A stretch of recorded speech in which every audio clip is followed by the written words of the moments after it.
এর আগের একটি ভিডিওতে আমি আপনাদেরকে জ্যোতিষশাস্ত্রে ডায়াবেটিস রোগ সম্বন্ধে কিছু তথ্য দিয়েছিলাম, যে কী ধরনের গ্রহের অবস্থান থাকলে তার ভবিষ্যতে ডায়াবেটিস হওয়ার সম্ভাবনা থাকে।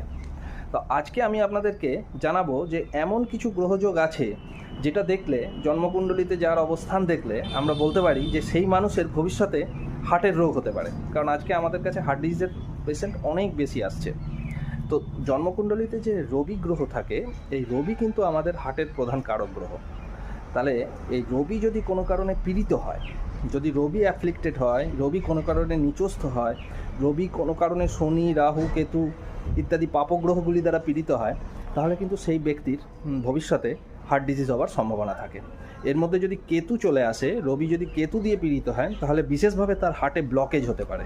এই বিষয়টি কিন্তু আপনারা মনে রাখবেন। এটি সর্বকুণ্ডলিতে অন্তত 95% ক্ষেত্রে এটি ফলতে দেখা যাবে। ধন্যবাদ।